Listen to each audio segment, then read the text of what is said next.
안녕하세요, 여러분. 하늘 책방에 오신 것을 환영합니다. 오늘도 여러분의 귀를 사로잡을 특별한 이야기가 준비되어 있습니다. 편안한 마음으로 이제부터 시작되는 소설 속 세계로 함께 떠나보세요. 소설이 들려주는 감동적인 이야기와 감정의 흐름을 생동감 있는 목소리로 전해드립니다. 구독과 좋아요, 알림 설정까지 잊지 마세요. 알림을 켜두면 더 많은 이야기를 놓치지 않을 수 있어요. 그럼 지금 바로 이야기를 시작할게요. 정미연은 새벽 5시면 어김없이 일어났다. 시계도 알람도 필요 없었다.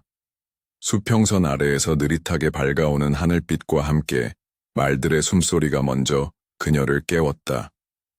외양간에서부터 들려오는 미세한 콧김 소리, 가끔 울음처럼 들리는 말의 울음소리가 그녀를 이끌 듯 하루를 열었다.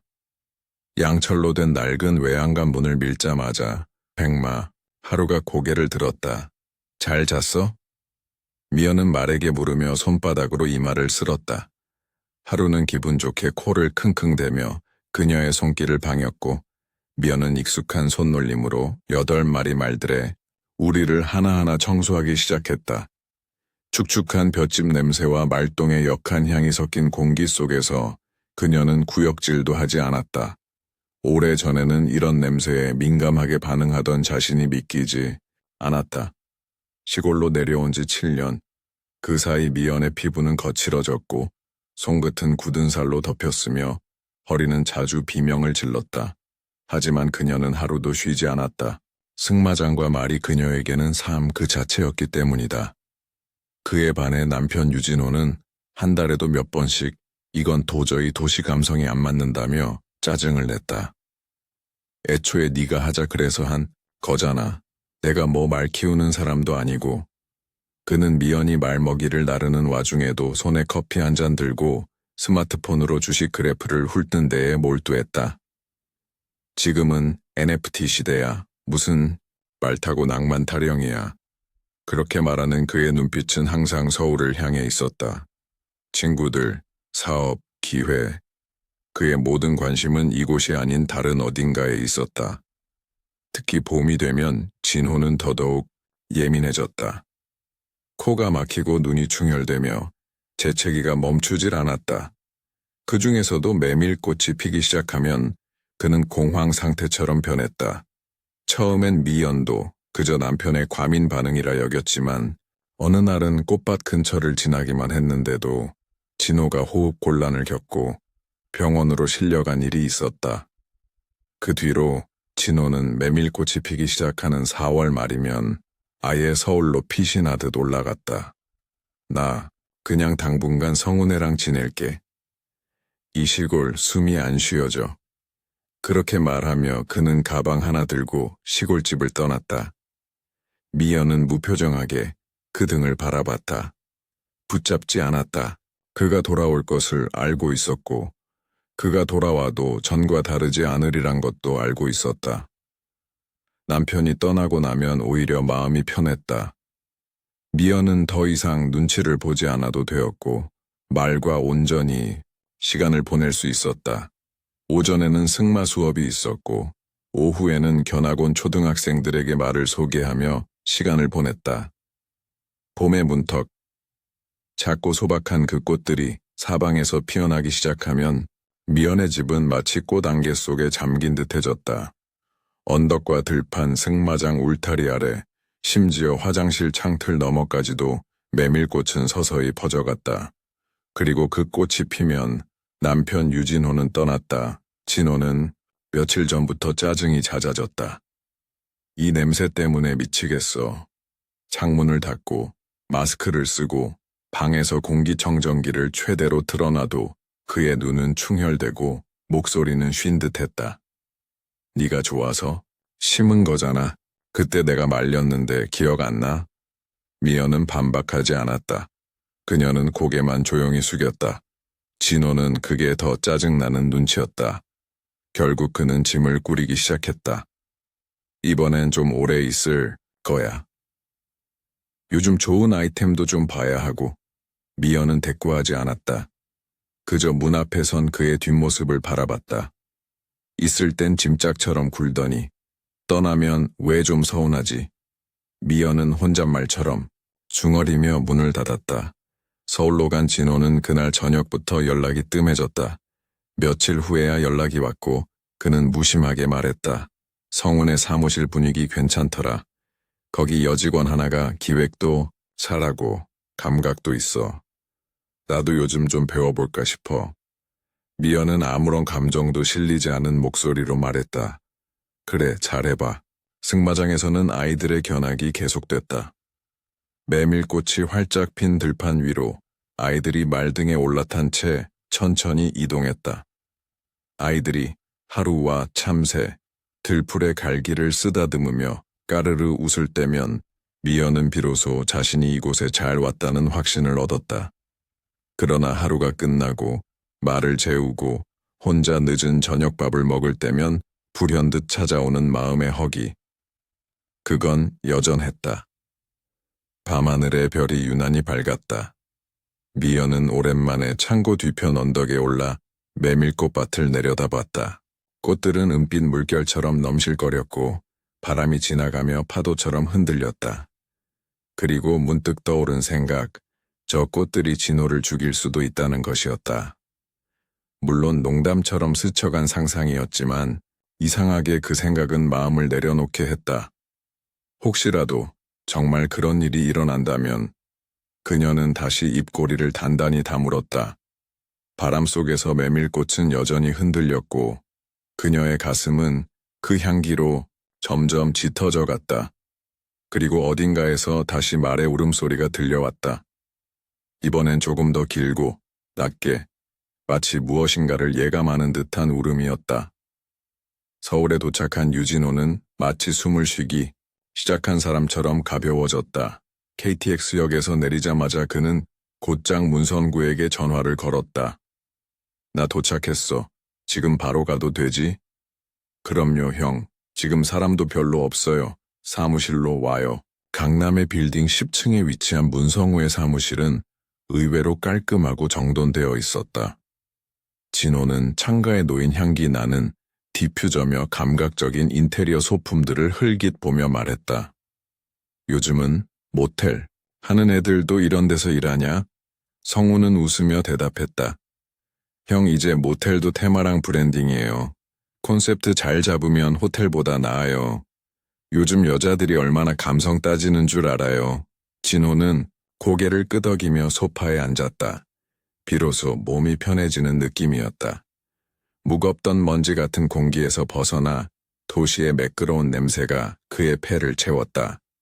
그러다 사무실 안쪽에서 문을 열고 한 여성이 들어왔다. 검은 원피스에 단정한 긴 머리, 커피를 든 손에 손톱이 얇게 반짝였다. 선구가 그녀를 가리키며 말했다. 여기 우리 마케팅 담당 은지씨. 테마룸 기획 다 얘가 해. 안녕하세요. 유진호 대표님, 성우 이사님한테 얘기 많이 들었어요. 은지는 미소 지으며 커피를 건넸고 진호는 그 손길의 온기까지 의식했다. 사무실 한켠에서 성우는 노트북을 켜고 뭔가를 설명했다. 테마룸 리스트와 예약률, 인스타그램 마케팅 성과들.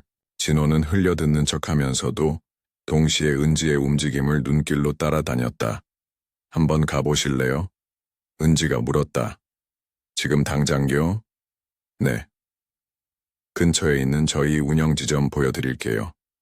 말로 설명하는 것보다 눈으로 보는 게 빠르니까요.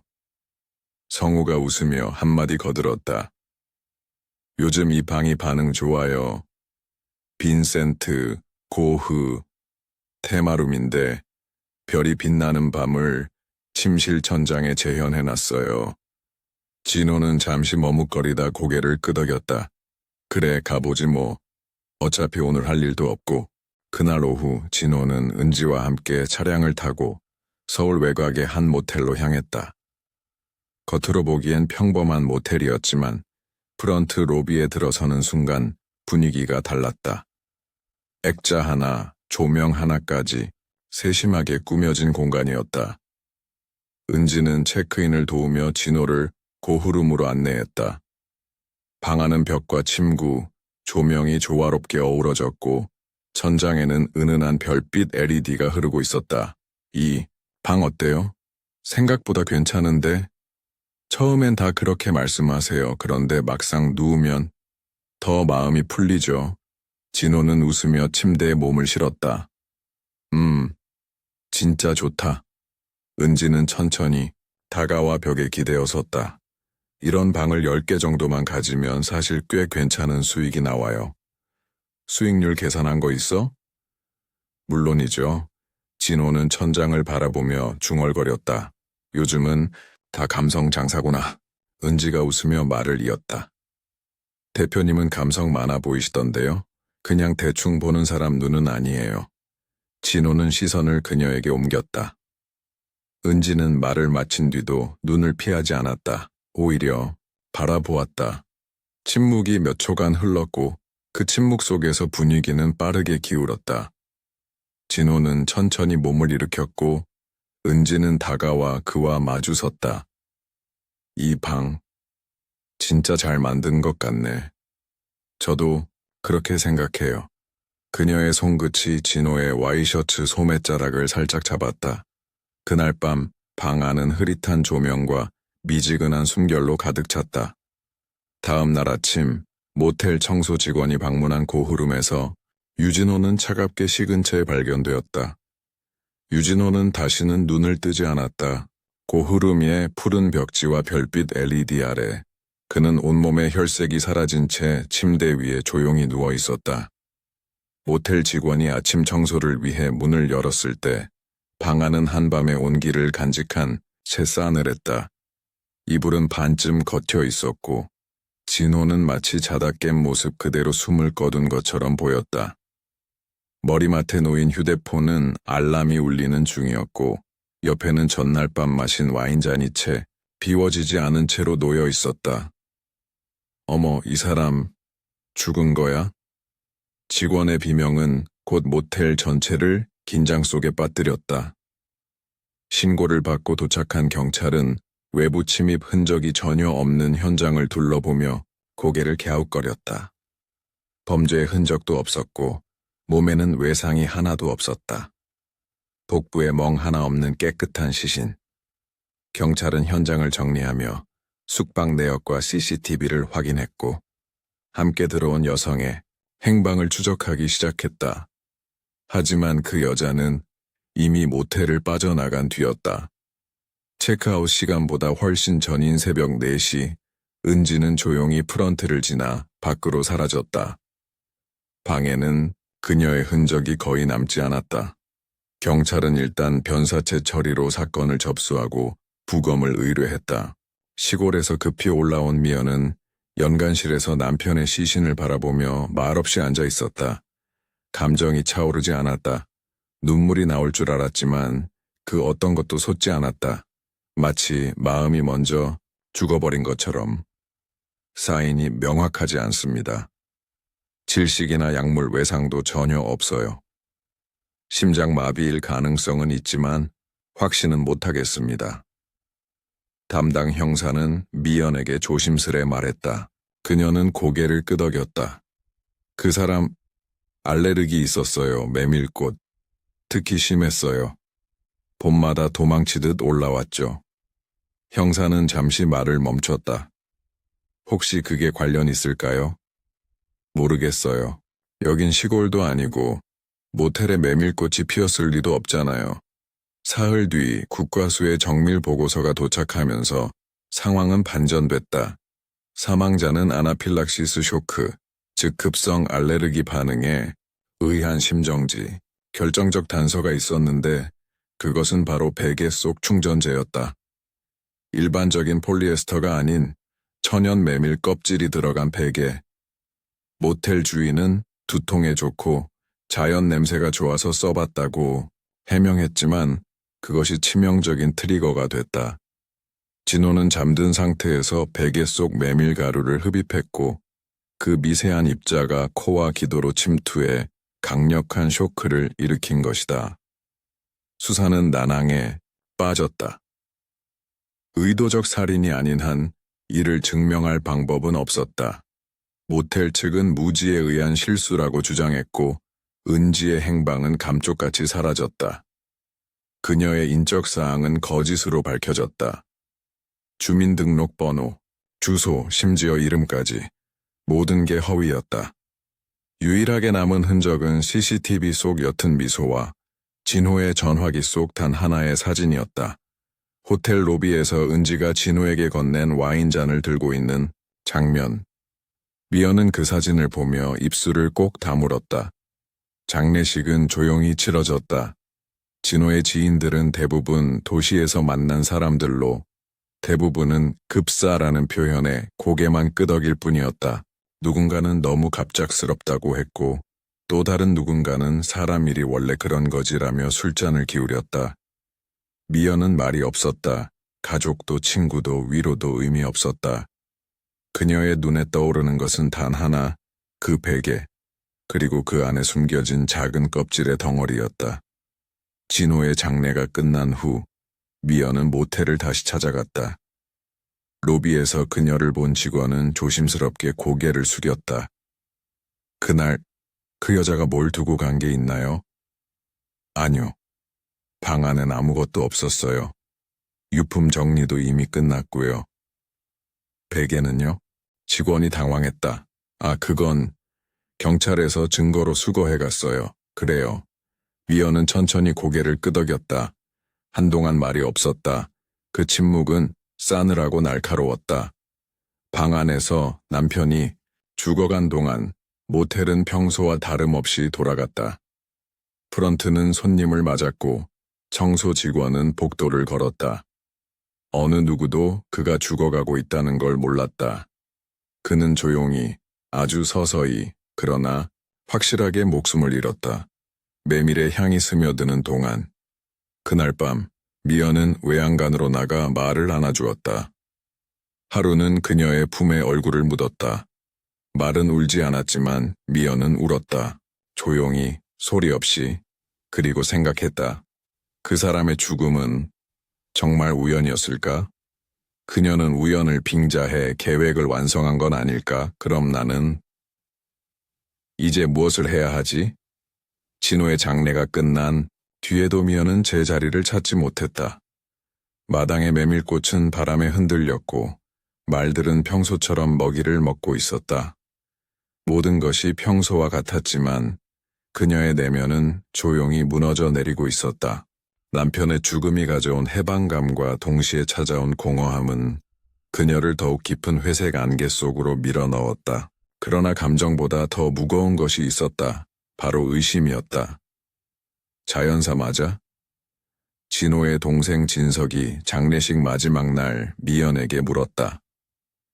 부검 결과 봤다며, 알레르기 쇼크라며, 모텔 베개 때문이래. 응. 그런데 그 여자, 같이 있었던 여직원, 그 사람은 왜 사라졌는데? 미연은 말이 없었다. 진석은 한숨을 내쉬며 말을 이었다. 이상하지 않냐? 그런 급성 반응이 일어나려면 뭔가 확실한 접촉이 있었어야 할 텐데. 베개가 원인이라지만 그걸 몰랐을까 진짜로? 그 물음이 머릿속을 맴돌았다. 은지는 과연 몰랐을까? 아니면 알면서도 진호를 그 베개 위에 눕게 했던 걸까? 며칠 후 경찰로부터 연락이 왔다. 담당 형사가 한 장의 서류를 들고 말했다. 부검 세부 결과입니다. 눈에 띄는 약물 반응은 없고 강한 외상이 없다는 점에서 타살 가능성은 낮습니다. 사인은 중증 알레르기 반응에 의한 호흡 곤란 및 심정지로 결론 났습니다. 베개, 그건 정확히 어떤 재질이었나요? 천연 메밀 껍질이었습니다. 정제되지 않은 상태였고 베개 속 원단에도 작은 틈이 있어서 가루가 새어나올 수 있는 구조였어요. 코 바로 밑에 밀착돼 있었던 게 결정적이었죠. 혹시 그 여자가 베개를 바꿨다는 증거는 없나요? 형사는 고개를 저었다. CCTV엔 그녀가 방 안에서 뭘 건드렸는지까지 나오진 않아요. 프런트에서 룸 체크인을 같이 했고 함께 방에 들어갔고 새벽에 혼자 나왔다는 사실 외엔 우리가 확보한 게 거의 없습니다. 신분도 가짜였고 휴대폰도 선불폰이라 추적이 불가능하고요. 이름이 은지 맞나요? 그건 우리가 추정한 가명입니다. 예약 당시엔 이서진이라는 이름을 썼고 사무실엔 은지로 통했죠. 모든 게 조심스러울 만큼 정돈돼 있었습니다. 미연은 입술을 깨물었다. 모든 것이 마치 짜인 각본 같았다. 여자의 등장부터 접근, 모텔로의 유도, 그리고 결과적으로 남편의 사망까지, 그리고 자신이 의심하게 될 수밖에 없는 이 모든 정황을 남겨놓고 여자는 흔적도 없이 사라졌다.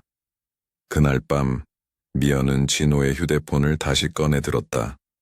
잠금은 이미 경찰 조사 과정에서 해제되어 있었고 메시지, 통화 기록, 사진 모두 그대로 남아 있었다. 그중 하나 은지라는 이름으로 저장된 번호와의 대화 기록이 눈에 들어왔다. 미리 받았어요. 대표님이 좋아할 것 같아서요. 내가 뭘 좋아한다는 거지? 생각보다 섬세하시잖아요. 그런 분들이 오히려 감성적인 걸 좋아하죠. 하하, 감성은 모르겠고 오늘은 그냥 푹 자고 싶네. 그럼 좋은 꿈 꾸게 해드릴게요. 그 메시지를 읽는 순간 미연의 손끝이 차가워졌다. 푹 자고 싶다는 진호의 말, 그리고 은지의 마지막 문장. 좋은 꿈 꾸게 해드릴게요. 그 말은 진심이었을까? 아니면 조용한 작별 인사였을까? 미연은 휴대폰을 천천히 내려놓았다. 마음속에서 무언가가 또각하고 부서졌다. 진호의 죽음이 단순한 사고였다면 이 모든 연결고리는 과연 무엇이란 말인가? 은지는 왜 그와 함께 밤을 보내고 왜 새벽 4시에 홀로 사라졌을까? 그리고 왜 아무 흔적도 남기지 않았을까? 그녀는 조용히 입을 열었다. 누군가는 알고 있어요. 그 사람이 왜 죽었는지, 그리고 그 누군가를 찾아야 한다는 명확한 의지가 가슴 깊은 곳에서 피어오르기 시작했다. 미연은 다시 한번 모텔을 찾았다. 이번에는 손에 작은 종이봉투 하나를 들고 있었다. 그 안에는 경찰 조사 후 반환받은 문제의 베개에서 나온 샘플이 들어있었다. 모텔 측은 더 이상 협조하지 않았다. 언론 보도 이후 고객이 줄어들었고 업주는 그녀를 불편한 시선으로 쳐다봤다. 하지만 미연은 조용히 말했다. 당신네 베개 속 메밀 어디서 났어요? 인터넷이요. 대량으로 납품받았죠. 천연이라는 말만 믿었는데 그렇게 민감한 반응이 나올 줄은 몰랐어요. 업주의 말은 방어적이었고 반복적으로 훈련된 듯 딱딱했다. 그녀는 더 이상 묻지 않았다. 대신 봉투를 조용히 쥐고 모텔을 나섰다. 그날 저녁 그녀는 직접 메밀 전문가가 있는 농업기술센터를 찾았다. 직원은 봉투를 열어 그 안에 메밀 껍질을 한참 들여다봤다. 이건 보통 메밀이 아닌데요. 무슨 말씀이시죠? 껍질 형태가 일반적으로 유통되는 것보다 거칠고 섞인 잡티도 많아요. 아마도 정제 과정이 불완전하거나 오래된 것일 가능성도 있습니다. 이런 메밀은 분진도 더 많이 나고 사람에 따라선 알레르기 유발 가능성이 상당히 커지죠. 그러니까 더 위험하다는 건가요? 네. 특히 메밀 알레르기가 있는 사람이라면 단 몇 분 만에 쇼크가 올 수도 있습니다. 미연은 자리에서 일어나 고개를 숙였다. 이 정보 하나만으로 사건의 실체가 드러나는 것은 아니었다. 하지만 의도적인 선택일 가능성이 있다는 짐작은 점점 강해지고 있었다. 다음 날 그녀는 경찰서 형사를 찾아갔다. 베개 속 메밀, 일부러 그런 걸 넣었다면요? 형사는 눈썹을 살짝 찌푸렸다. 의도적이라고요? 누가요? 그 여자, 은지. 아니, 이름도 가짜였죠. 그 여자가 베개를 교체했거나 미리 그런 방을 지정했을 가능성은 없을까요? 그 방은 당일 비어있던 객실 중 하나였고 특별히 요청한 기록은 없었습니다. 하지만 형사는 무언가 망설이다가 말을 이었다. 은지가 사무실에서도 이상한 말을 한 적이 있다는 제보가 하나 있었어요. 사람의 취약점은 감성보다도 반응이다라는 말을 했다고. 누군가의 알레르기를 반응으로 본다는 건 단순한 말장난이 아니죠. 그 말은 미연의 머릿속을 찍고 들어왔다. 취약점, 반응, 메밀. 그녀는 그제야 확신했다. 진호는 우연히 죽은 것이 아니다. 누군가가 그의 약점을 정확히 알고 있었고 그 약점을 베개 하나로 끝내버렸다. 그리고 그 사람은 흔적 하나 남기지 않고 사라졌다. 미연은 그날 밤 베개 속 메밀 껍질이 든 봉투를 조용히 꺼냈다. 불빛 아래 펼쳐진 검은 조각들은 아무 말도 하지 않았다. 하지만 그녀는 느낄 수 있었다. 그 껍질 하나하나에 배어있는 냄새, 단지 향기로운 흙내가 아니라 오만과 계산, 그리고 의도가 뒤섞인 증오의 흔적. 그녀는 속삭였다. 그 사람이 죽은 게 당신 뜻이었다면, 당신이 직접 그걸 쥐고 눌렀다면, 나 절대 못 잊어. 그리고 그녀는 결심했다. 이대로 끝내지 않겠다고. 메밀꽃이 피고 지는 계절이 다시 오기 전에 이 죽음의 진짜 이유를 찾아내겠다고. 사라진 여자의 이름은 은지였다. 아니, 사람들이 그렇게 불렀다는 것뿐. 그녀의 실명은 아무도 몰랐다. 모텔에 남긴 기록, 문성우 사무실에서 작성한 계약서, 명함, 휴대전화 개통 내역, 주민등록번호까지 모든 게 위조였다. 경찰은 수사를 확대했지만 추적은 벽에 부딪혔다. 그녀는 정말로 흔적이 없는 여자였다. 마치 연기처럼 나타났다가 증발하듯 사라졌다. 미연은 그 사실이 믿기지 않았다. 사람 하나가 그렇게 완벽히 사라질 수 있을까? 어디서 왔고, 누구였으며, 왜 남편에게 접근했는지. 그 질문들 앞에서 경찰은 더 이상 대답을 주지 못했다. 수사는 타살 혐의 없음으로 종결 절차에 들어갔고, 사건은 자연사로 처리되었다. 단지 사망 원인이 알레르기성 아나필락시스였다는 것만이 문서에 남았다. 그러나 미연은 포기할 수 없었다. 매일 밤 남편의 휴대폰을 반복해서 들여다보았다. 은지와 나눈 짧은 문자 대화들, 전송된 사진 몇 장, 그리고 발신번호. 그녀는 마음속에서 그녀를 계속해서 불렀다. 은지라는 가명을 지운 그 자리에 더 깊은 실체가 있다고 믿었다.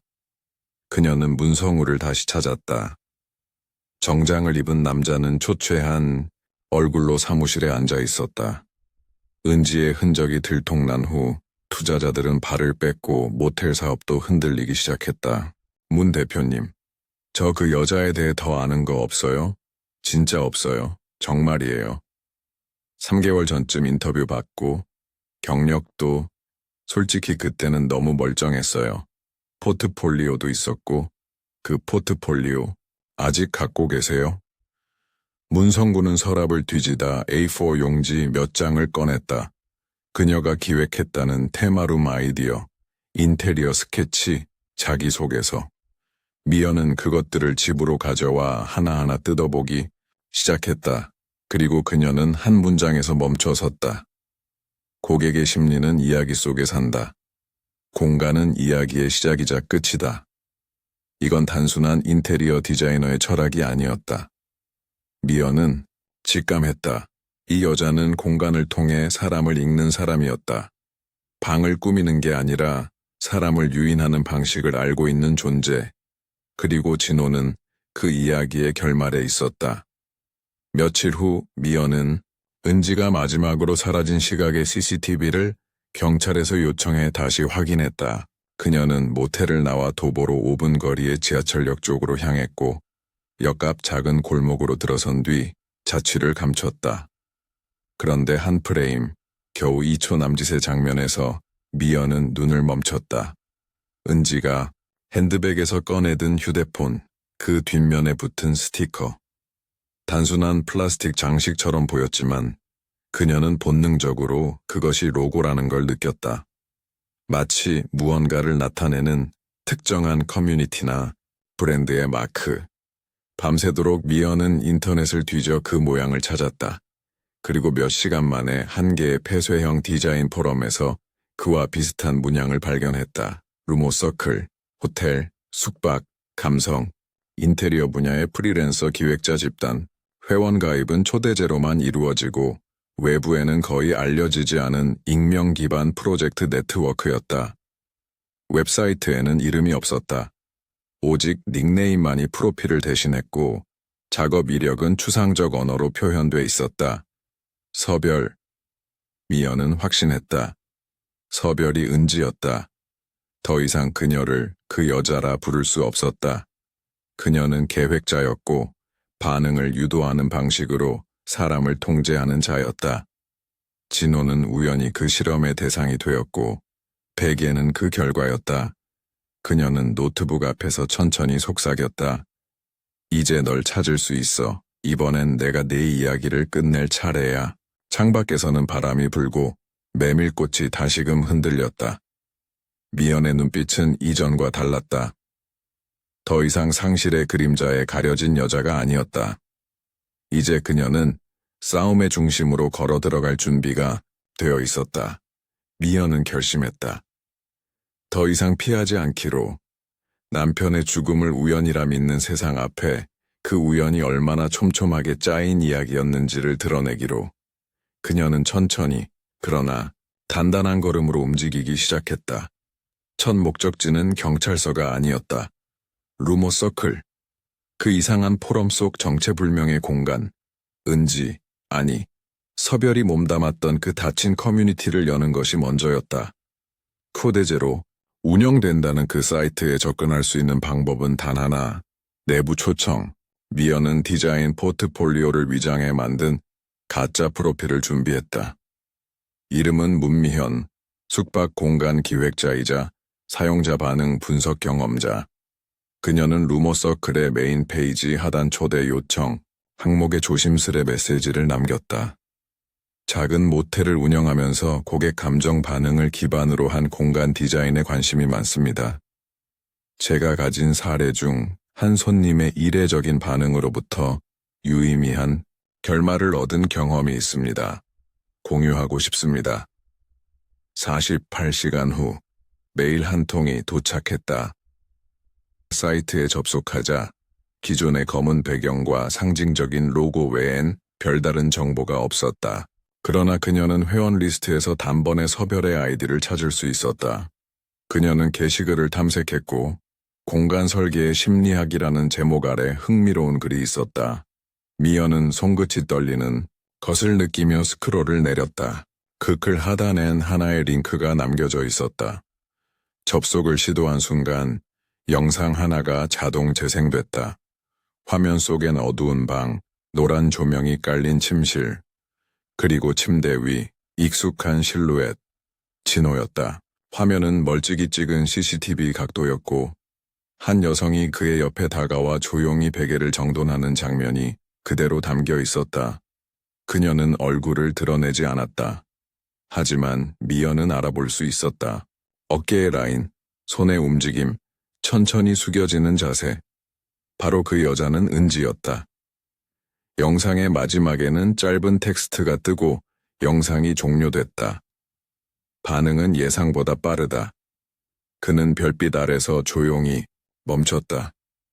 미연은 이를 악물었다. 이건 우연이 아니다. 실험이었다. 감성이라는 미명 아래 이루어진 정교한 살인이었다. 그녀는 사이트 관리자에게 DM을 보냈다. 서별의 활동과 게시글에서 살인사건을 목격했습니다. 법적 검토가 필요합니다. 즉시 자료 보존 요청드립니다. 그리고 그녀는 본격적으로 움직이기 시작했다. 변호사에게 자문을 구했고 경찰 사이버 수사팀에 해당 포럼의 주소와 서별의 활동 내역을 제출했다. 담당 형사는 처음에는 반신반의했지만 포럼에서 확보된 영상과 게시글을 본 뒤 미연에게 말했다. 이건 사고가 아니네요. 누군가 시뮬레이션처럼 사람을 관찰했고 약점을 노렸어요. 기획된 죽음입니다. 사건은 다시 열렸다. 우연한 죽음에서 의도된 알레르기 유도에 의한 기획 살인으로 방향이 바뀌었다. 루머서클 서버에 대한 압수수색이 진행되었고 국내 서버를 경유한 IP가 일부 추적됐다.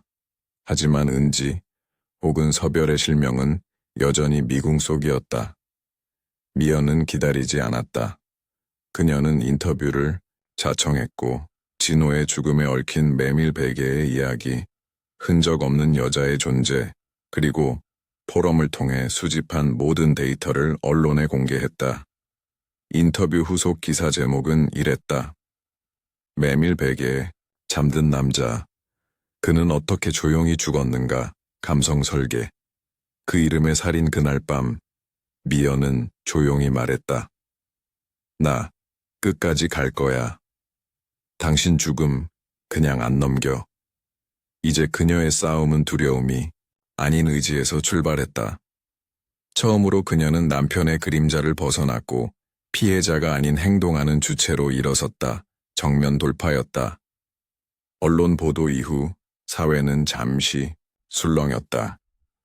감성 설계라는 이름으로 이루어진 익명의 조작, 인간의 취약점을 유희처럼 활용한 사건. 사람들은 그것을 예술이라고도 살인이라고도 불렀다. 정작 수사의 본질은 여전히 난망했다.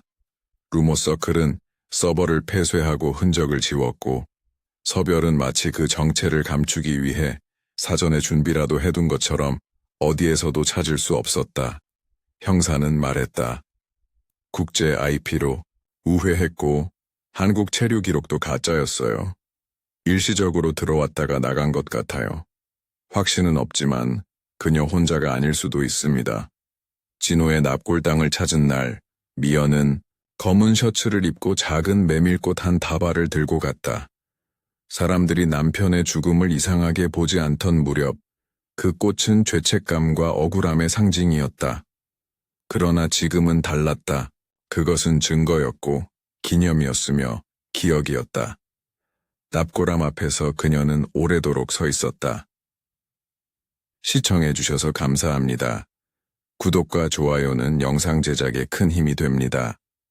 감사합니다.